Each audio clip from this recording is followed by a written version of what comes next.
मसीह में मेरे प्रिय श्रोताओं, अफ्रीका में एक आदिवासी समुदाय है और उनका काम है बकरी चराना। एक दिन वहाँ देखने गए एक विदेशी व्यक्ति ने एक अनपढ़ गडरिया से पूछा, भाई तुम्हें गिनती नहीं आती है, फिर एक आधी बकरी तुम्हारे झुंड से खो जाए तो कैसे पता चलेगा। उस साधु अनपढ़ गडरिये ने कहा, मैं गिनती से एक नहीं बता सकता कि मेरे पास कितनी बकरियां हैं, लेकिन जब झुंड से कोई एक कम हो गया तो मैं तुरंत कह सकता हूँ कि कौन सी बकरी नहीं है, क्योंकि मैं हर एक बकरी को उनके स्वभाव से जानता हूँ। हर एक को वह नाम देता है और नाम से उसे पुकारता है और वह भी उसकी आवाज़ पहचानती है। आज के सुसमाचार द्वारा प्रभु यीशु हमें कहते हैं कि भला गडरिया मैं हूँ।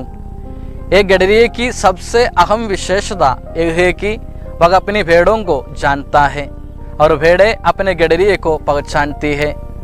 जानना और पहचानना ऐसी एक प्रक्रिया है जो रिश्ते को बनाती है, बढ़ाती है और कायम रखती है।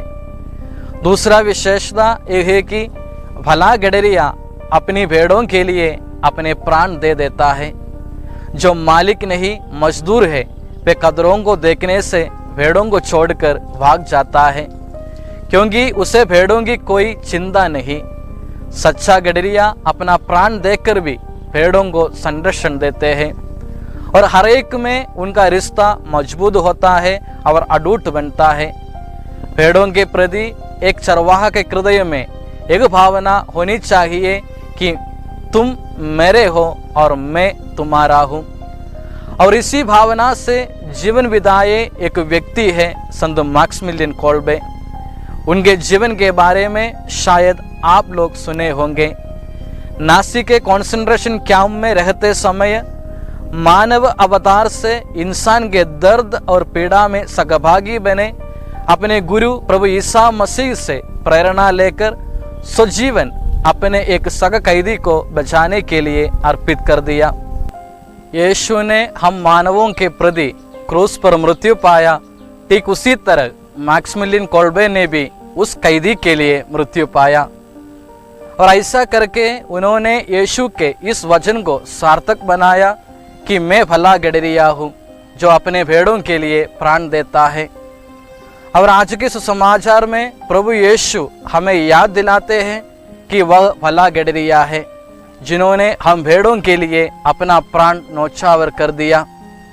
सर्वप्रथम हम प्रभु यीशु की भेड़ें हैं और साथ ही साथ हम चरवाहे के कार्य करने के लिए भी बुलाए गए हैं। बपतिस्मा स्वीकार किए हम हर एक जन का कर्तव्य है कि अपने जीवन में दूसरों के लिए चरवाहा बनने का। माता पिता अपने परिवार के लिए, शिक्षक अपने विद्यार्थियों के लिए, नेता अपने लोगों के लिए और डॉक्टर अपने मरीजों के लिए एक उत्तम चरवाहा बनना चाहिए। अर्थात हमें सौंपे गए लोगों को यीशु के जैसे निस्वार्थ भाव से सेवा करके एक भले गडरिया बनना हम सबों का जीवन कर्तव्य है।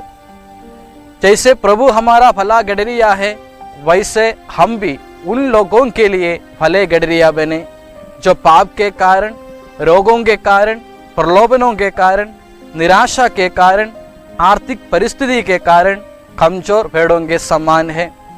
आइए मेरे प्यारे श्रोताओं, इस उपवास काल में ईश्वर पर पूरा भरोसा रखकर अपनी जिंदगी में दूसरों का आसरा बनकर जीने की कृपा के लिए हम विशेष रूप से ईश्वर से प्रार्थना करें।